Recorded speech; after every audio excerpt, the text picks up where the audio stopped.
मारली गाडीला स्टार्टर आणि चाललो आम्ही एका नवीन लोकेशनच्या दिशेने। सायंकाळचे 5:30 वाजून गेल्याने भागात असे वातावरण झाले होते। तर मंडळी नमस्कार, नवीन ब्लॉगमध्ये सर्वांचे स्वागत। तर मी तुमचा DY।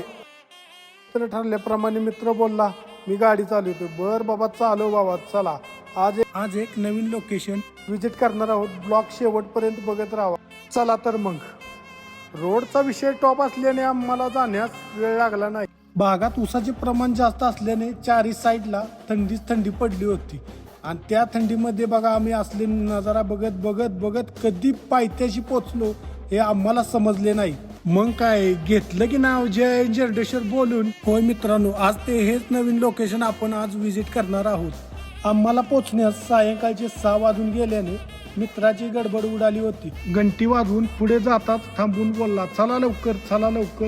पाठीमागेच लागला होता। असे बोर्ड फॉरेस्ट डिपार्टमेंटने जागोजागी लावल्याने पायऱ्यावरती मित्राने रनिंगच चालू केले होते व थांबायच मागत नव्हता।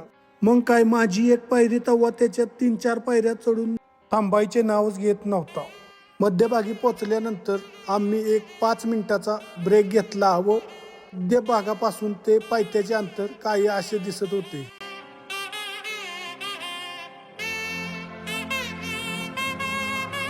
वर जाण्यास आम्हाला सायंकाळचे 7 वाजून गेल्याने रात्रच झाली होती। सर्वत्र अंधार पसरला होता।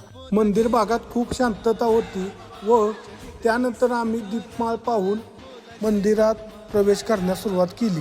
गाभाऱ्यात प्रवेश करताच ताण थकवा कुठचा कुठे निघून गेला हे समजलेच नाही।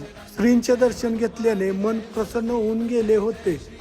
त्यानंतर आम्ही ध्यान साधनेत 5 मिनिटे वेळ देऊन मागील बाजूस श्री प्रभूंचे दर्शन घेण्यास निघालो। जय श्रीराम बोलून आम्ही प्रभूंचे दर्शन घेतले। त्यानंतर आम्ही 5 मिनिटे ध्यान साधना करून तिच्या वाटेवर आम्ही निघालो। तर आज एवढेच। ब्लॉग आवडल्यास लाईक शेअर सबस्क्राईब करा। भेटू उद्या।